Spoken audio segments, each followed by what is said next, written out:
We're so happy to have you all here, and we're happy to present this symposium titled Trauma-Informed Teachers Cultivating Culturally Responsive, Equity-Centered Professional Development. My name is Dr. Mayra Gaona, and I'm here with my colleagues. Hi, I'm Dr. Jasmine Haynes, and here on Zoom, you can't see her, but you can hear her, we have. Hi, I'm Dr. Addison Doyne, and I'm so happy, and thank you for your patience on the tech part. And then we also have our discussant, who's Dr. Crosby, and unfortunately she wasn't able to join us in person, but we also have her part, it has been pre-recorded, and so we will be presenting that at the end. So these are really quickly our session goals. I think some of you already saw those through the app, so I'm just gonna go through that. So we just really wanna quickly conceptualize trauma for our audience, and so we, all three of us, we are in this work, so oftentimes it's kind of hard for us, or we have to acknowledge that not every person, right, has a good idea of like what trauma is or knows that conceptualization of trauma. So we know that 2/3 of US youth have experienced at least one traumatic event before the age of 16. Thus, addressing childhood trauma continues to be a pressing dilemma in education. This is what trauma is, right? Trauma can result from an event, series of events, or a set of circumstances that is experienced by an individual as physically or emotionally harmful or life-threatening, and can have a lot of effects. And these are the different domains under which there could be effects. In developing this presentation and developing the content for this symposium, it was really important for all of us as presenters to also provide definitions of trauma-informed systems, trauma-informed work, and so I will not read all of it just for time's sake, but this is generally, we gathered that this definition on trauma-informed programs and systems, and then this definition on trauma-informed educational practice, and this is how we move forward in the content of our symposium. So, as already mentioned, trauma is pervasive. It's something that a lot of our youth are experiencing. However, many current conceptualizations and enactments of any trauma-informed work, including trauma-informed work in education, fails to name and or interrogate the role of race and racism in producing trauma and reproducing trauma. And so this often leads to color-evasive trauma-informed work, including professional development that hinders true trauma-informed work. Thank you. So one of the things that is really resonates with the three of us across the symposium that we're presenting with you today is this idea of pushing back against color evasion, the deliberate ignoring and also failure to name the role of race and racism in not only causing trauma but perpetuating traumatic systems. And so to think about this work, we situate ourselves within not just trauma-informed educational practice, but systemically trauma-informed practice, which is a theoretical frame put forth by Davy Kasnavis and Simona Golden out of the University of Michigan and University of North Carolina. And what they do is they situate Bronfenbrenner's ecological frame on top of critical race theory, which names the pervasiveness, the nestedness of trauma as experienced among structural inequality, and highlights the salience of race and racism within those spheres. And again, because it's an educational specific frame, they really look to the role of the school and break down that frame between the school, the classroom, the teacher, the student. So this nested arrangement that you see here really illustrates that we can look at trauma both independently. We can look at student trauma, teacher trauma, school trauma, community trauma, but we can also look at the interdependence of the role and the social conditions of pervasive and systemic racism, structural inequality, to understand the developing child, the developing individual. And these spheres too are also permeable, right? They influence and are influenced by each other, and that black background you see depicted there is the foundation where we acknowledge through critical race theory that racism is permanent, it is endemic, and then work to push against it in our various capacities. And so the overall goal of this symposium is to really explain and discuss explicit questions as it relates to racism as a form of trauma and the need to emphasize race-based trauma within trauma-informed professional development and trauma-informed practices centering equity, okay? And so we will discuss that nestedness and systemic aspect that Dr. Dwayne just shared, speaking from national and state levels, looking at school systems, and then thinking about classroom practices and approaches, and then as well as thinking about how we can address trauma among our students and help them navigate and cope with trauma. And so yeah, we'll be discussing the systemic aspect of looking at trauma-informed professional development and trauma-informed practices throughout these various systems, and we'll use our various papers to share an intersectional ways that we can approach trauma-informed approaches. From the data that I collected, findings show that 38% of participants reported having little exposure, 52% of participants reported having moderate exposure, and 10% reported having a lot of exposure. And so one of the things that obviously is important is that most of the participants mentioned having a moderate level of exposure. Then when asking participants to report how many training or professional development sessions on childhood trauma they had completed using a numeric quantity, so they had to enter like a number like 1, 2, right? Most participant responses range from stating 1 to 20 sessions. Some additional information on the current state of trauma training and professional development in Illinois. Some of the titles and topics of training that participants mentioned were trauma-informed care, trauma-based practices, adverse childhood experiences, and childhood trauma and the brain. Where participants received this training, 62% of participants received this training in their school building or district. 21% received it outside their school building or district, and then an additional 17% of participants received this training both at their school building and outside of it, I should say. So besides knowing or figuring out that a lot of participants some of them received this training in their schools, some of them received it out. This was also some really helpful information for me, and some participants shared this information with us, like where they were receiving this trauma training PD. Some mentioned that it was mandatory training twice a year. Some mentioned more specifically like going through GCN training. Some actually in the state of Illinois mentioned partnerships with hospital and university settings. So we have Lurie Children's Hospital and Northwestern University that do some of this work. So that was really important for me to know as well. And some others completely just mentioned personal research. And I think this is really important, and I will state why that is later on. But some other things that were important: perception of usefulness. Participants were asked to indicate how useful this trauma training or PD was. And so for this, the mean response for participants was 3.52, indicating that most participants believe training was somewhat useful to very useful. When asking participants about additional trauma training or PD, 89% of participants responded that they would like additional trauma training or PD opportunities. And then we more specifically asked them about actively looking for additional trauma PD opportunities. 62% of participants indicated yes. And if yes, they were asked to indicate why. And you can see that the majority of them mentioned that their experiences with students and families motivated them to seek out additional trauma training and PD. We also asked about if they believe that all teachers should be required to receive some trauma training or PD, and 97% of participants indicated yes. And some of the reasons why they believe this, and I will try and go relatively fast just again because of what just happened, but building better student-teacher relationships was one of the reasons that was provided.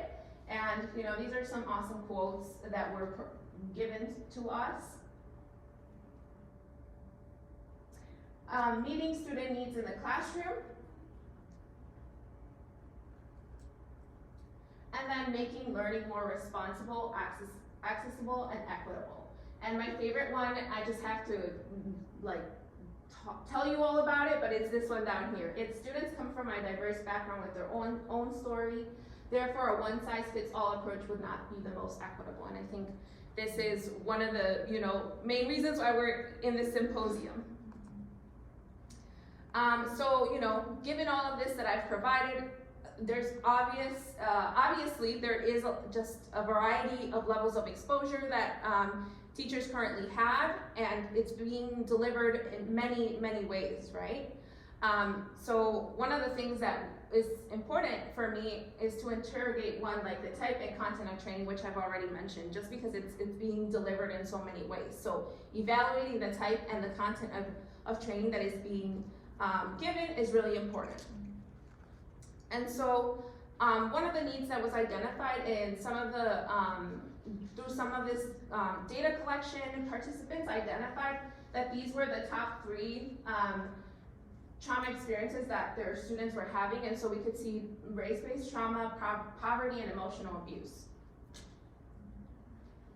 And race-based trauma seemed to come up a lot in my data, and so given that this type of trauma experience is commonly being seen, I really believe that it should be emphasized in trauma training PD. And I think this is a perfect segue to our next paper. And again, I think because race-based trauma, like I mentioned, is really important, it should be incorporated in trauma training PD, and that's what Dr.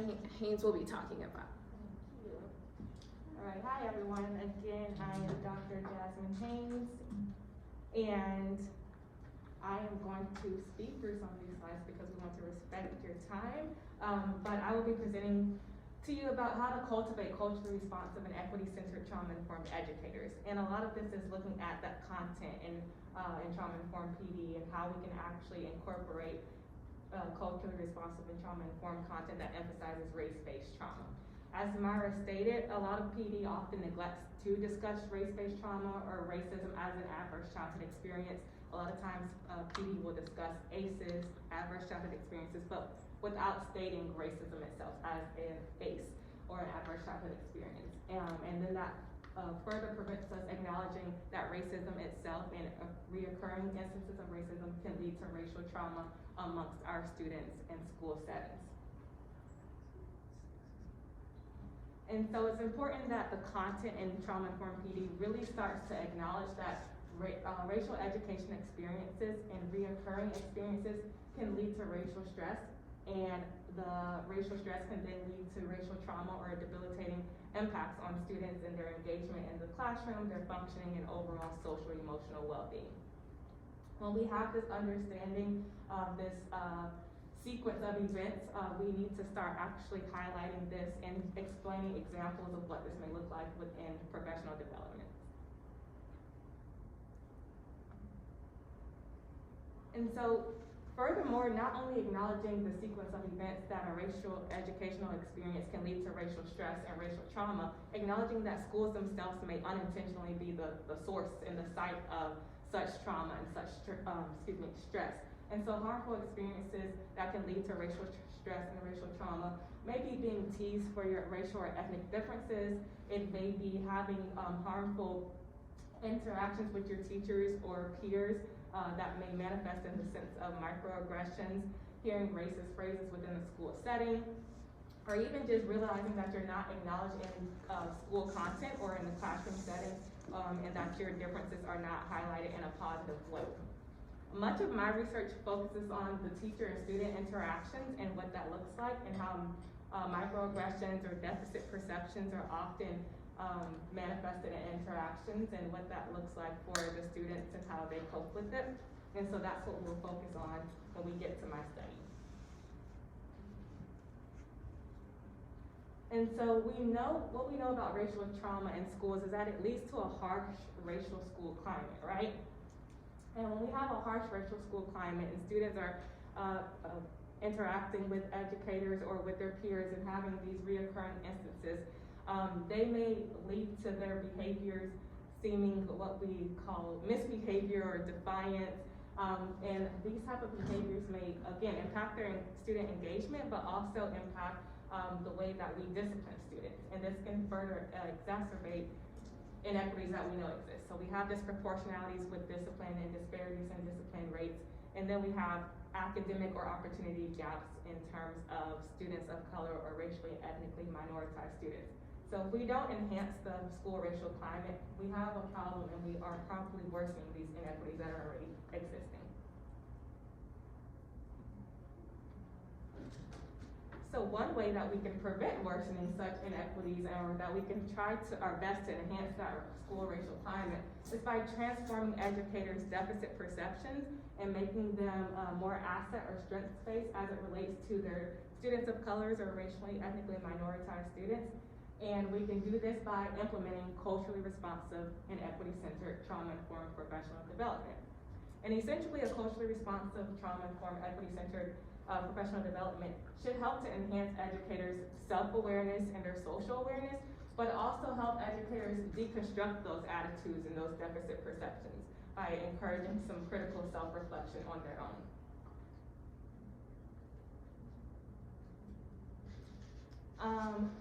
I'm going to skim through this slide really quickly. It's a lot of information. Essentially, we have culturally responsive and equity-centered, and we're coupling them together, right, as concepts. So culturally responsive, trauma-informed approaches are ones that actually acknowledge the intersection of racism and trauma. It acknowledges that racism itself can lead to trauma. It also promotes resilience building amongst students, especially students of color or racially and ethnically marginalized students. And it honors those students' identities and it encourages some source of empowerment. And then when we couple that with equity-centered trauma-informed approaches, it also encourages empowerment amongst students. It encourages educators engaging in connection and building rapport with their students so that there is relationship building going on within the classroom and school context.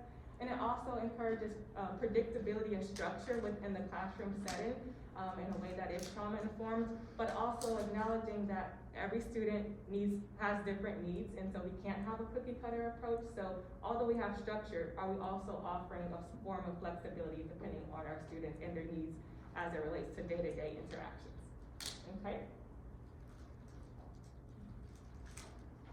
And so this leads me to my research, which is essentially implementing a culturally responsive and equity-centered trauma-informed professional development series. And Myra's research already highlighted that teachers and educators, they want to know more about race-based trauma and they want professional development that highlights this. But research in terms of literature shows that there's not much conversation centered around implementing a professional development or evaluating what that may look like, or simply exploring the impacts of what that could look like. And so my research did just that. I implemented a culturally responsive and equity-centered trauma-informed professional development with educators and explored how this influenced their awareness, self-awareness, social awareness, their attitudes as it relates to their students, and then also their practices within the classroom setting. And the study was essentially grounded in transformational learning theory, which is a theory that really emphasizes when we engage adult learners, we're seeking to transform their thoughts and their perceptions and their practices by helping them to engage in critical reflection and conversation amongst colleagues. So this intervention was a 6-week online professional development series where I emphasized, again, race-based trauma, explaining what this may look like, incorporating case studies, examples that I've actually witnessed in the school setting, but also examples that I've read in literature and books, and also including strategies and practices that the educators could implement with their students that were trauma-informed to enhance their students' social and emotional well-being. And again, a big component or part of transformational learning is the critical self-reflection piece. So I incorporated journals for the educator, journal question prompts for the educators to answer as they engaged in the intervention series. The sample included 7 educators nationwide, so a very small sample for an exploratory study to understand what this influence could look like on a small scale so that it could eventually be ramped up in the future. And we had a pretty diverse population in terms of race and ethnicity, where There were a few Black or African American identified educators, as well as a couple of white educators and Latinx educators. And they lived various regions, Southeast, Mountain West, the West and Northeast. What I want to focus on is the primary finding of what it looks like to implement a culturally responsive, trauma-informed, equity-centered professional development. The biggest finding was that this 6-week online intervention helped the educators to enhance their knowledge and awareness. It in a sense just cultivated a growing growing plant of awareness as the educators were planting their seeds of critical self-reflection. And so educators just began to enhance their socio-political understanding of what racial trauma even is and what that can look like, and started acknowledging ways that maybe they were perpetuating racial trauma unintentionally in the school setting, and helped to encourage them to want to decrease their interactions that may have been perpetuating this racial trauma. And I just want to share one quote from a participant who stated that, I think the biggest takeaway is I felt like I had at least some understanding of trauma informed. I think specifically talking about how race affects that and having actual case studies brought a lot to the front of my mind. I guess I never truly thought about how this is a form of trauma. Kids get traumatized at school too. Those are just some of the things that I was blind to because I hadn't experienced them. And Myra's presentation did a good job of explaining that a lot of PD is color evasive. If we don't have these conversations and these difficult discussions regarding race and racial trauma and racism and systems that perpetuate it, we may not be aware that it's happening. We may not be aware that we're a part of the system that perpetuates the racial trauma. And so by having professional development emphasizing race-based trauma, we can then enhance the knowledge and awareness as it relates to it. So what does this mean for policy, practice, and research? Well, we are in a time where we know that there are a lot of political conversations and discussions in higher ed and in K-12 about limiting critical race theoretical frameworks or even culturally responsive educational tools in the classroom settings, whether that be incorporating activities, whether that be just engaging in discussions. Well, that means for us as psychologists, educators, social workers, we have to actually stand against such political bans and advocate that these conversations are taking place in the classroom setting with our students and amongst us as helping professionals. But we also know to actually have these professional development, it takes resources. We need funding to have sustained professional development opportunities for educators and helping professionals, and to actually hire helping professionals such as psychologists, social workers, to possibly provide the professional development and to also offer ongoing consulting whenever maybe triggers are taking place amongst our students or our educators. And so we need to advocate for adequate funding for this to happen. And then when we think about, again, those maintaining education inequities, we think about disproportionate disciplinary gaps that we have in the school system, and how these may be a direct result of racial trauma taking place in the schools. The students may be responding to race-based experiences. How are we incorporating student voice into creating policies and practices that are actually equitable and to respond to race-based experiences in the school setting? And so a big piece is to amplify our youth voices when we make decisions about policies, practices that are trauma-informed and culturally responsive and equity-centered, so that we are ensuring their social and emotional well-being is truly adhered and addressed. And amplifying youth voice really leads us to our third paper with Dr. Dwayne. Addison, I will say we can't see you anymore, and I'm not going to mess up any more text, so if you could just speak loudly, and I am able to just click through your paper, so let me know when you're ready. You are awesome. Thank you. Thank you. I'm ready. Thank you all. This has really, truly been an adventure. My paper is really exactly what Dr. Haynes just said, centering youth voice and trauma-informed practice. You'll go to the next slide. So as we've explored, the problem space really is that so much of the existing trauma-informed scholarship, policy, practice really fails to solicit youth voice in community-based and participatory ways. And even less of that work sets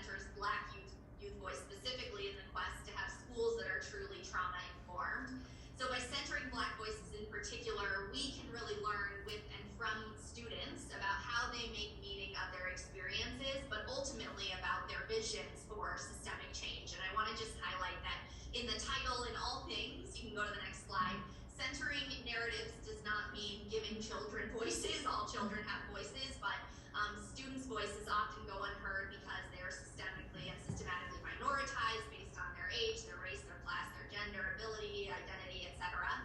And so in highlighting these narratives in really explicit community-based ways, we can co-create spaces for children to represent themselves. As one of my participatory advisory board members told me, y'all really need to interact with kids more. And so in this study, I hope to provide some opportunity for us to interact with kids more, from the title and the beginnings of the work all the way to the reference page. The goal is to center youth perspectives, see them as experts, build those reciprocal relationships, and work collaboratively. So my study took up critical qualitative inquiry and community-based research given as it was conducted in the height of the COVID-19 pandemic. It was hard to be fully participatory because the world was online. But my research question really focused on a lot of what this symposium has already discussed and named, this idea that racial trauma is happening in schools, that schools are sites of trauma for Black youth. And so in response to anti-Black school-based trauma, how and in what ways do children and their families reimagine schools that are truly trauma-informed? So before digging in a bit more, I want to tell you a bit about me as the researcher. I'll go very quickly, but you can't see me, but as a white, cisgender, heterosexual, non-disabled woman, I obviously am partnering with Black children and their families. I've done a lot of work and continue to work in concert with colleagues and mentors and families to unlearn those harmful practices and dismantle that internalized white supremacy. And then, as I alluded to earlier, this idea of centering voice is really, I draw on the work of Gloria Ladson-Billings and Erica B. Edwards, who talk about naming one's own reality, who talk about centering as creating opportunities for individuals to tell their own stories from their own perspectives. And again, as I said, in all of this, I add to it to center children as experts to build those relationships and work collaboratively with and for children. So my study was a two-part study, and again, as I mentioned at the outset, fully during COVID-19, I did a set of parent interviews in the summer and a set of child interviews in the fall, and I recruited them through a broader study that was a community-based university community partnership that had been ongoing for many years. And these research questions were born out of the work I was doing with Black moms around mental health during COVID-19 and learning loss and teaching at home and all the stressors that came with that. And so they started really asking questions about what would it be like to dream about schools that don't cause trauma for our children. And then I also interviewed children after I talked to their parents and spent about 30 to 45 minutes with them on Zoom and did some semi-structured interviews as well. So my sample, as I had mentioned, everyone identified as Black. I had 11 parents and their 11 children. The parents all identified as mothers, and the children ranged in age from 7 to 11, so I really focused on elementary, middle childhood grades. So grades 2nd to 6th, and I had 6 boys, 5 girls. And then in addition, in our efforts to make it as participatory as possible, we formed a student advisory board. I invited interested students and their families to join a group, and we ended up having 4 students. Originally, I thought we'd have 3 meetings. We ended up meeting every 2 weeks for the entire duration of the study, but that board really informed all of the work that we did around analysis and thinking about dissemination. So if you go to the next slide. So again, just to reemphasize that advisory board, the meeting really, students were compensated for their time. We connected on Zoom. We did everything from debrief data collection, talk about what research is, collaborate on analysis, did some coding together. We revisited our analysis. We continued to come back and grapple with questions in developmentally appropriate ways. And there was never a moment where I said, here's what we need to do, but always came to the space as what do we want to work on today? What are we interested in? So what were the findings that the Student Advisory Board and I really looked at? What does it mean to reimagine schools that don't cause trauma for Black children? So there were 3 kind of big takeaways in response to this research question. And the first was really that children and their parents wanted child-centered positive school culture. And what that meant was they wanted inclusivity and accessibility. Participants talked about having a lot of accessibility from books that came as ebooks and various texts and educational tools that reached everybody. But then even more than that, participants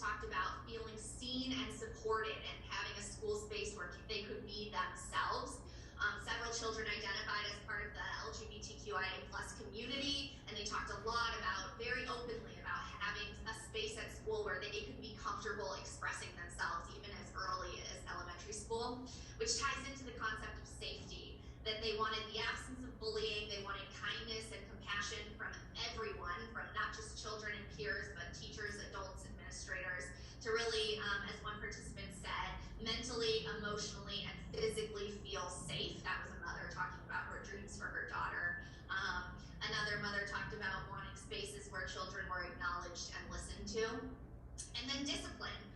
Positive school culture, really, participants spent a lot of time dreaming about spaces where policing did not exist. This was a large metropolitan area that all public schools had metal detectors and police presence on campus. They introduced clear backpacks after COVID at the height of some school shootings, and so they literally talked about dreaming about removing police presence from the schools, about no longer policing uniforms and tardies and hall passes and things like that. The second big finding was around family engagement. Black families especially really wanted, a space of what Bell Hooks describes as home places, a site of comfort and love and healing and resisting.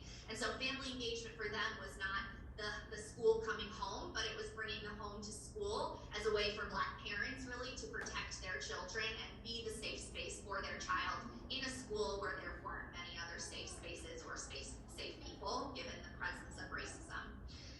And then the last was increased mental health support. Students readily dreamt about therapy dogs and access to mental health services and having a counselor. I had one student who said, I met with a social worker in first grade, I'd like her to come back.